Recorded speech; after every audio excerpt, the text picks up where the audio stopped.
Malaki ang hakbang na lumapit sa amin si Diego. "What did you do, Audrey?" Galit na sigaw ni Diego at tinabig ako.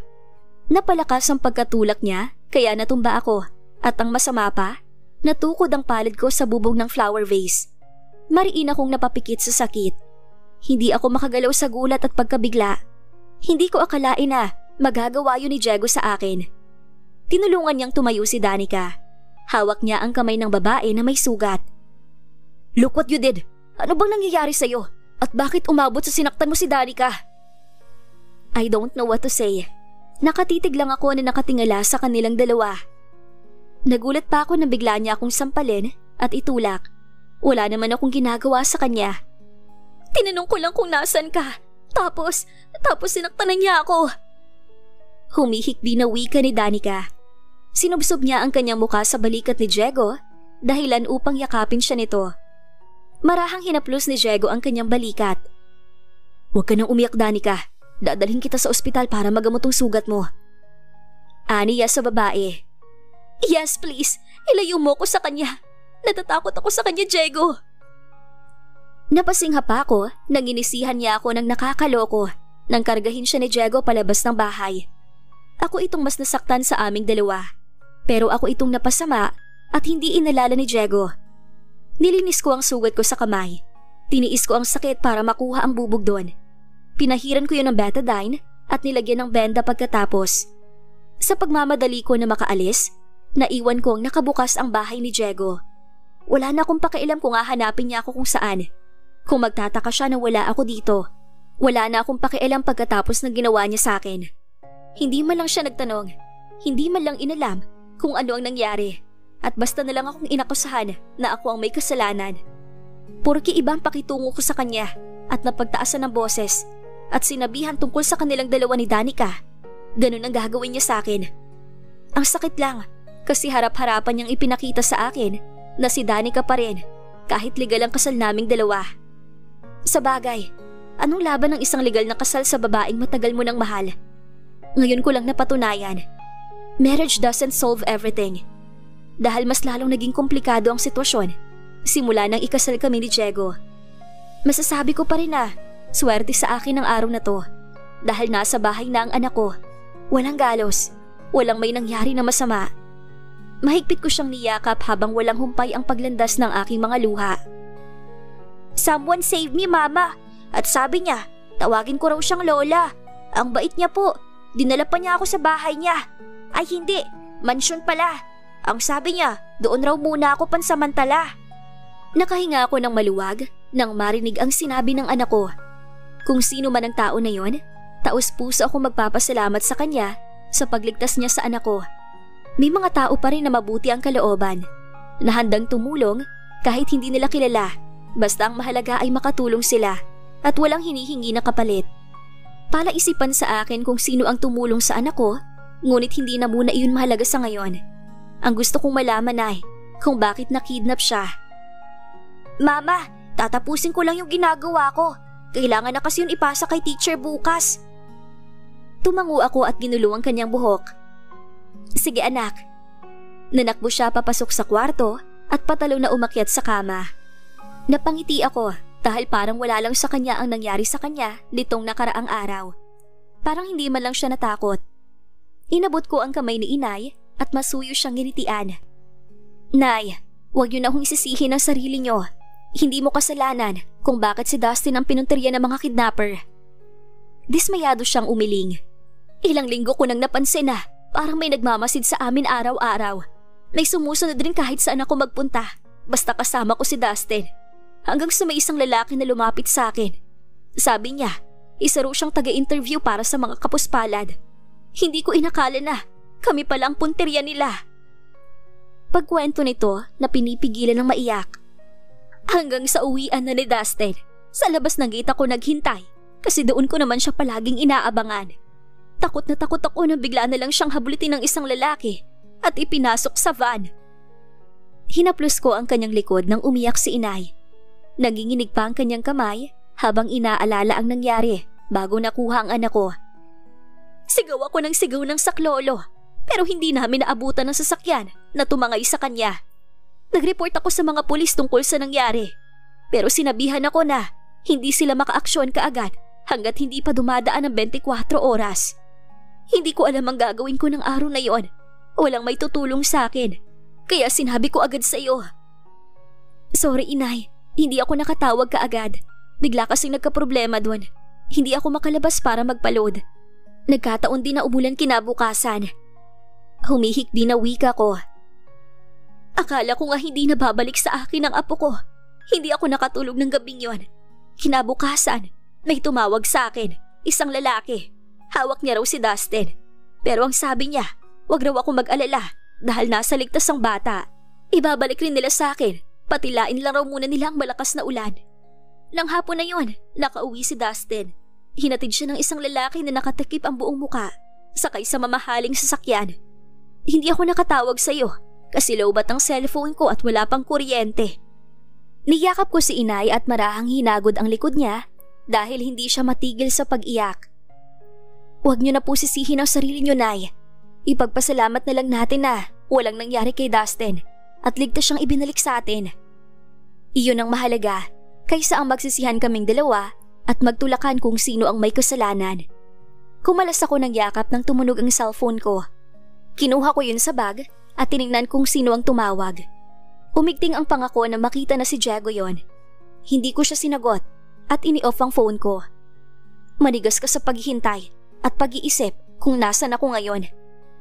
Doon lang naman ako nagkaroon ng halaga kapag may nangyari na hindi maganda sa akin. Doon lang siya may pakialam kapag hindi ako nakikita ng dalawa niyang mga mata. Pero kapag naroon ang babae niya, kahit saktan ako, wala siyang pakialam. Akala ko ba poprotektahan niya ako? Pero bakit siya mismo ang nananakit sa akin? Kahit sabihin niya na bigla lang siya, still, sinaktan niya pa rin ako. Hindi lang emotional, pati na rin physical.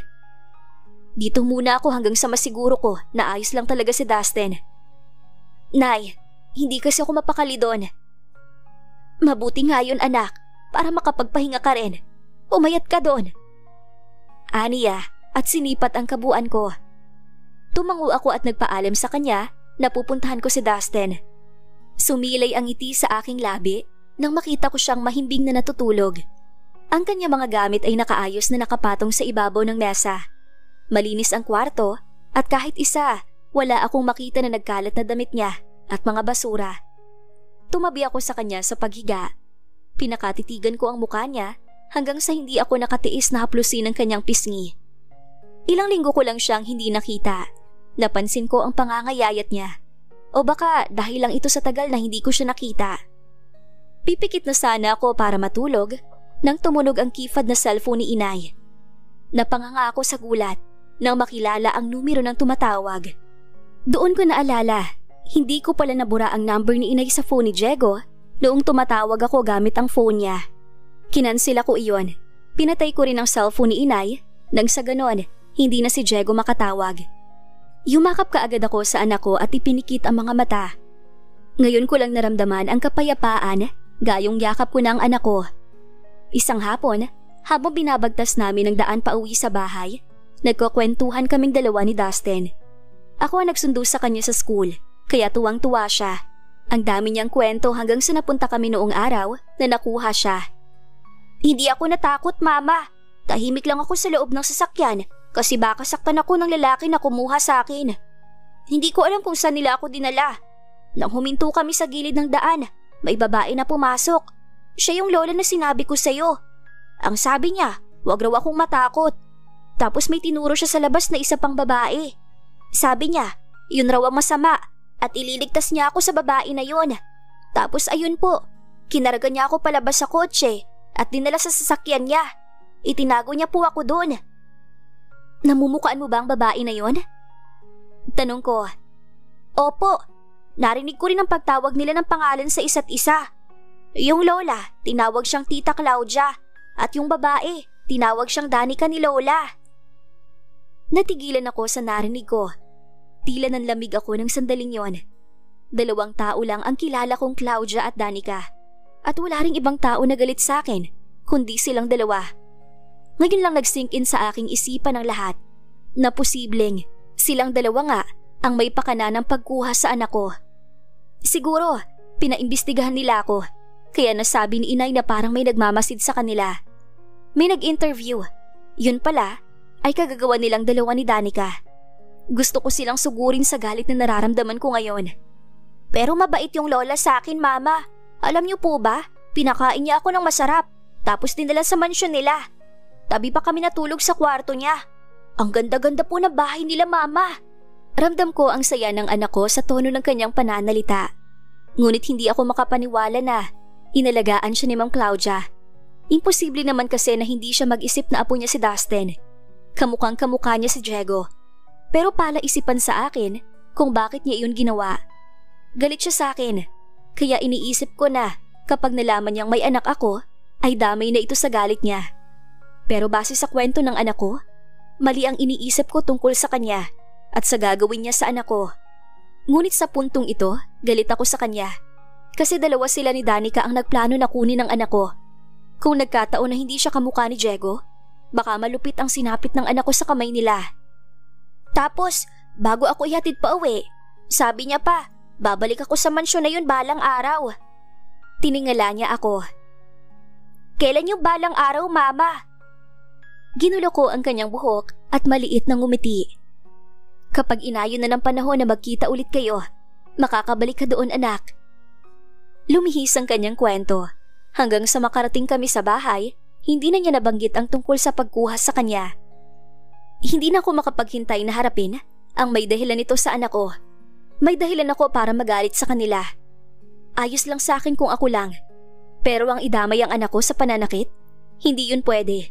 Hindi ko yun matatanggap dahil walang kinalaman ng anak ko sa kanila. Kinabukasan, umuwi ako sa isla. Ang galit sa puso ko hindi ko kayang burahin pansamantala. Kung ano ang emosyon ko galing sa bahay, ganito rin ang emosyon ko na makarating ako sa bahay ni Diego. Hindi ko kayang sumaya kahit peke. Ang pasiglahin ng mukha ko at salubungin siya ng isang ngiti. Where have you been? Bakit hindi ka nagsabi na aalis ka?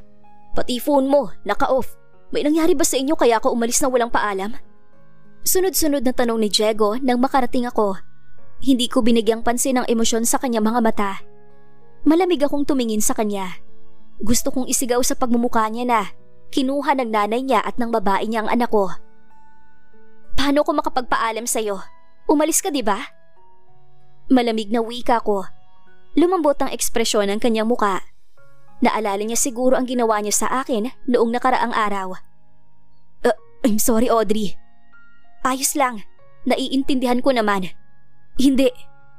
Napatingin ako sa kamay niyang nakahawak sa pulso ko nang akma akong tatalikod. Blanko ang tingin na hinarap ko siya. Gumalaw ang kanyang lalamunan na para bang may sasabihin ngunit hindi niya masabi. Naiintindihan ko kung bakit mo yun ginawa sa akin.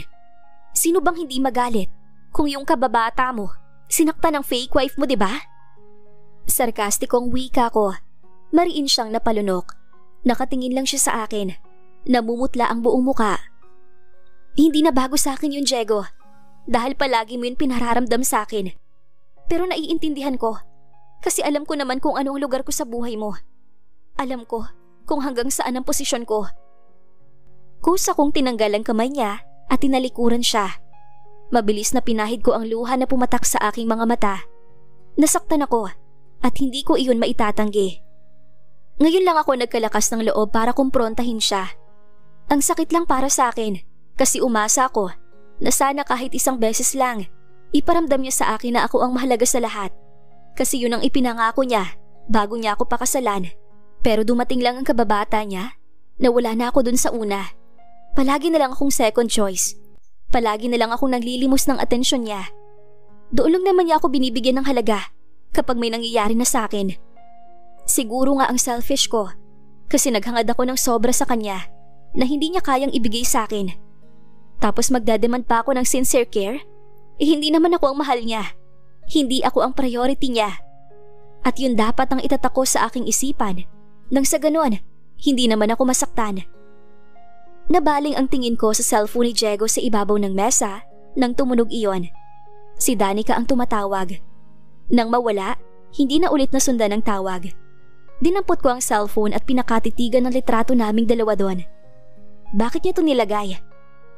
Sumiklab ang galit sa puso ko nang maisip na baka ito ang dahilan kung bakit gusto kong tapusin ni Danica.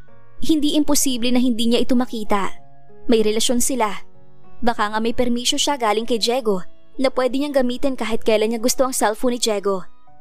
Walang password ang cellphone, kaya binuksan ko yon. Dumiretso ako sa photos. Napanganga ako sa gulat na puro mga pictures ko ang nandoon. Naroon pa noong unang araw namin dito. Sa floating cottage kami nito at nakatanaw ako sa papalubog na araw. Hindi ako makapaniwala sa natuklasan. Kung ganon, palihim niya akong kinukuhanan ng litrato. Pero para saan? Lumabas sa screen ang text message na galing kay Danica. Putol iyon at kailangan pang buksan para mabasa ng buo. Tumayo ako at nilak ang pinto nang hindi kaagad makapasok si Diego. Binuksan ko ang mensahe ni Danica. "Babe, I miss you na. Pero ayaw mo naman akong payagan na magpunta dyan hanggat hindi pa magaling ang sugat ko. Nakakainis ka. By the way, I texted you to inform that I will go there tomorrow. Humanda ka, okay? I have a surprise. I miss you so much." Humigpit ang hawak ko sa cellphone nang babasa ko yon. "Ibang surprise ang bubungad sa iyo bukas. Humanda ka sa aking babae ka." Wika ko sa sarili. Natinag ako nang pumihit ang doorknob kasabay ng 3 sunod-sunod na katok at ang malumanay na boses ni Diego. "Audrey, are you there?" Binura ko ang text message ni Danica at ang tawag. Ibinalik ko sa ayos ang cellphone bago binuksan ang pinto. Nang makapasok si Diego, lumabas ako. Ramdam ko pa ang nakasunod niyang titig sa akin. Sa guest room ako dumiretso, ngunit lumabas rin ako kaagad nang makita ang ibang mga gamit ni Danica doon. Minsan dito natutulog ang babae. Lalo na noong unang dating niya rito sa isla, halos dito na iyon tumira. Kaya hindi na ako nagtaka kung may gamit siya rito. Diego tried to talk to me. Hindi lang 1, 2, 3, kundi maraming pagkakataon, ngunit hindi ko hinayaan na makapagsalita siya. Kapag lalapit siya sa akin, lumalayo ako. Nagpapapansin rin siya. Nangiistorbo sa ginagawa ko. Kung saan ako, doon rin siya. Kahit naiinis, pinigilan ko ang sarili na huwag siyang suwayin. Kasi kapag nagsalita ako, iyon na ang hudyat niya para kausapin ako. Hanggang sa hapunan pati sa pagtulog, tahimik ako at hindi siya pinapansin. Kinaumagahan nagising ako na wala siya. Pagkatapos kong maligo, bumaba na ako sa kusina para mag-almusal. Kinuha ko ang nakadikit na papel sa takip ng pagkain. "Please eat this. Niluto ko to para sa'yo. Sa Casa de Silva ako buong maghapon. You can visit me if you want. Diego." Nilukot ko yon at tinapon sa basurahan. Imbis na kainin ang niluto niya, nagluto ako ng para sa sarili ko. Wala akong ibang nararamdaman ngayon, kundi galit para sa kanilang lahat. Ano ang gagawin ni Audrey na hakbang para makaganti kina Claudia at Danica? Abangan sa susunod na kabanata. Please like, share, subscribe for more updates. Maraming salamat po!